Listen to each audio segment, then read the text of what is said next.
You were listening to episode 105 of the Autism Mom Coach, Anxiety. Welcome to the Autism Mom Coach podcast. I am your host, Lisa Candera. I am a lawyer, a life coach, and most importantly, I am the full-time single mother of a teenager with autism and other comorbid diagnoses. I know what it is like to wonder if you are doing enough or the right things for your child and to live in fear of their future. I also know that constantly fueling yourself with fear and anxiety is not sustainable for you or of any benefit to your child. That is why in this podcast, I will share practical strategies and tools you can use to shift from a chronic state of fight-flight to some calm and ease. You are your child's greatest resource. Let's take care of you. Hello, everyone, and welcome to the podcast. I hope you are doing well, and I am so glad you are here. In this week's episode, we are going to continue our conversation about the Autism Mom Big 3 by focusing on anxiety. Let's start with a definition. Anxiety is a mental state of apprehension about what might or might not lie ahead. It is typically accompanied by physical sensations like jitteriness and a pounding heart. So first off, anxiety is normal and it is necessary and it is useful. Like stress, it alerts us to danger. Anxiety is not the problem here. The problem is more in how we deal with the anxiety and how we respond to it, and more specifically, how we keep it going, which I'll get to in a few minutes. But first, let's talk about what causes anxiety in the first place. Anxiety is created by uncertainty, by being unsure about what might or might not happen. And for me, when I think about anxiety in these terms, my response is, of course, autism parents are anxious. Everything about autism, from the diagnosis, the prognosis, future prospects, the availability of support, all of it is so uncertain.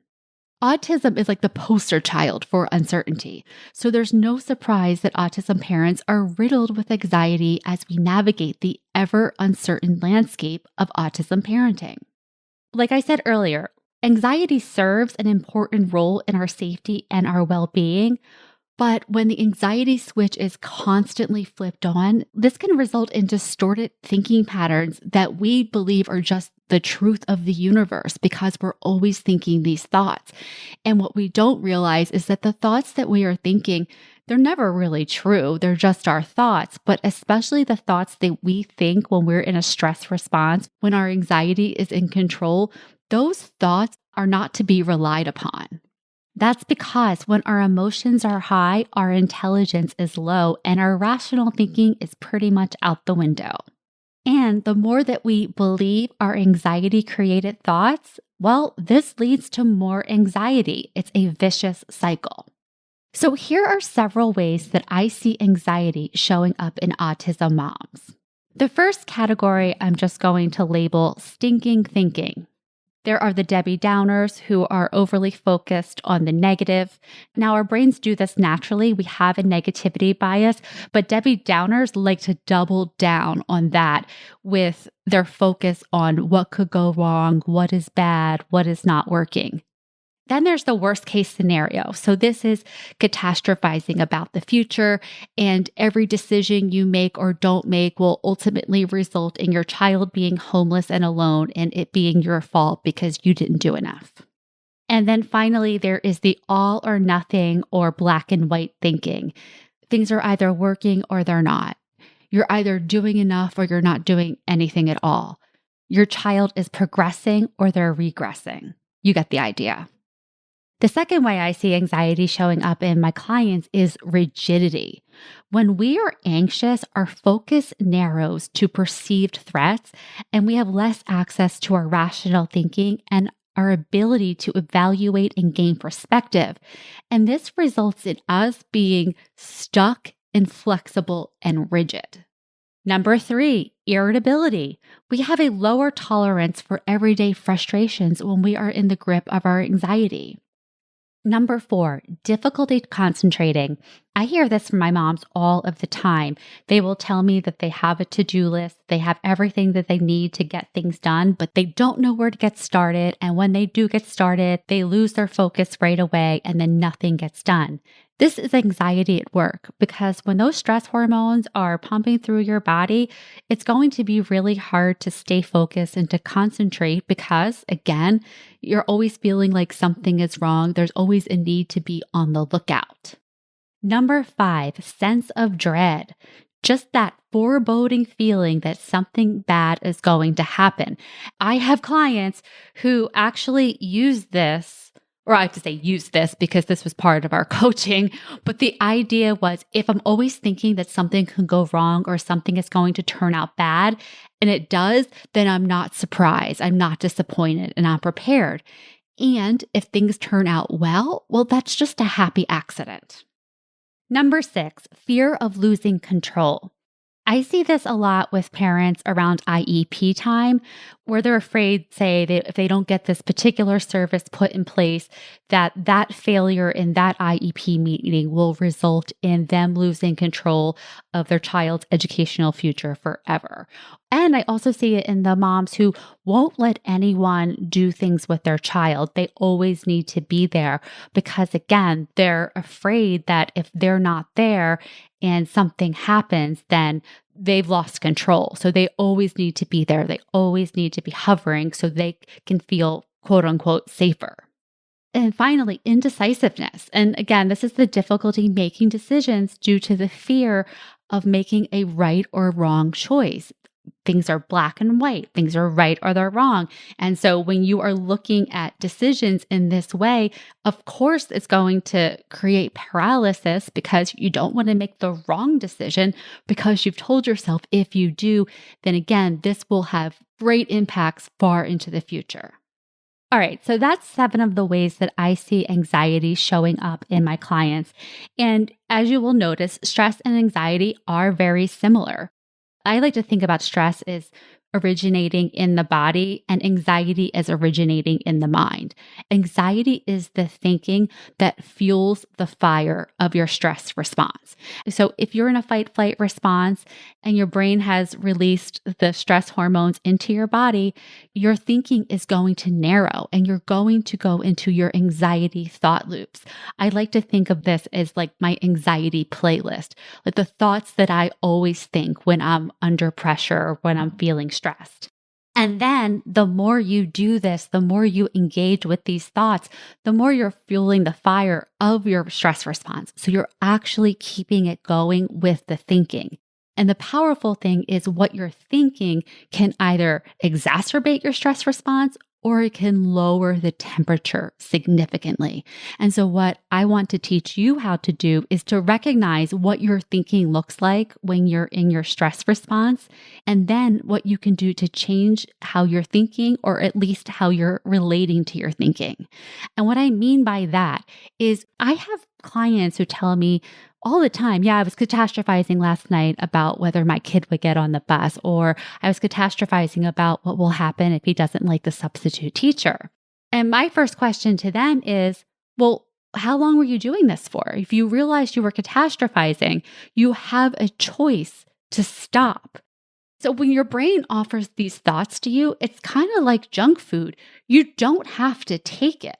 And so part of the work here is being intentional about what thoughts you're going to engage with.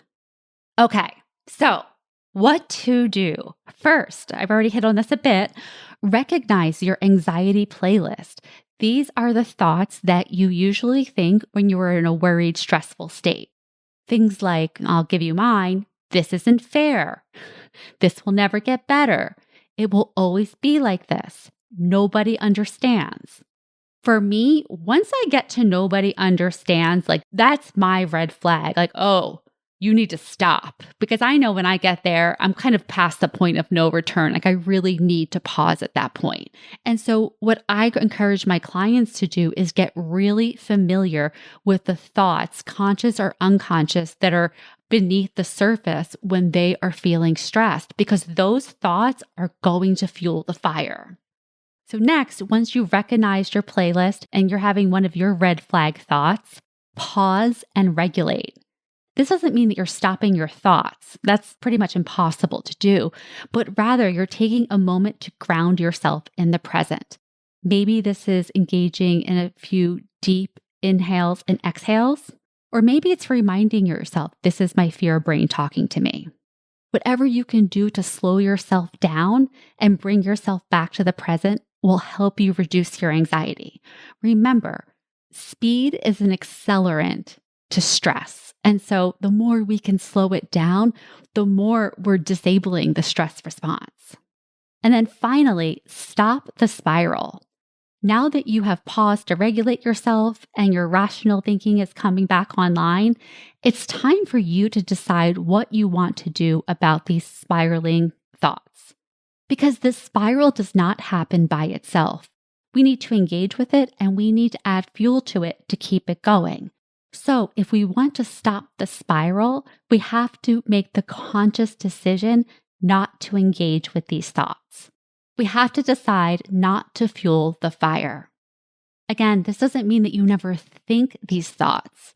It means that you notice having the thought that this never gets better, nothing is working, and you don't engage with it. You don't then go, yeah, let me find all the evidence it's not working. Okay, my son got ejected from 2 schools, 2 hospitals, none of that. I am having the thought that nothing is working. Then your job is to refocus yourself. You can do this with your breath, with a grounding exercise.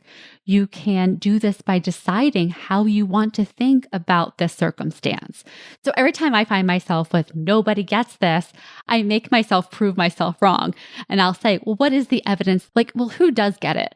Well, certainly my son's clinician, certainly the folks that are working with him right now. His dad gets it. His grandparents get it. There are people who understand, maybe not as deeply as I think I'm experiencing it, but there are other people who understand. So I've given myself that job. Every time you go to no one gets it, you need to prove yourself wrong. When you do this, when you take steps to stop the spiral, you are taking back control of your brain from anxiety and you are creating new neural pathways. The more you do this, the more you will dull your default reaction of indulging in worst case scenario thoughts, and that will reduce your anxiety. All right, that is it for anxiety. Next week, we will conclude the Autism Mom Big 3 series with burnout. In the meantime, if you are ready to get a handle of the stress and anxiety and burnout you're experiencing as an autism mom, I am the coach to help you with that. Schedule a consultation with me on my website or in the show notes. During the consultation, I want to get to know you, understand what your struggles are, and for us to figure out whether it makes sense to work together. Again, you can schedule your consultation by going to the show notes or my website, theautismomcoach.com/work with me. All right, talk to you next week.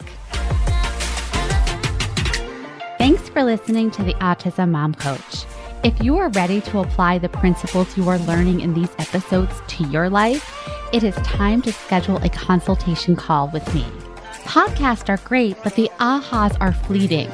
Real change comes from application and implementation, and this is exactly what we do in my one-on-one coaching program. To schedule your consultation, go to my website, theautismmomcoach.com, work with me, and take the first step to taking better care of yourself so that you can show up as the parent you want to be for your child with autism.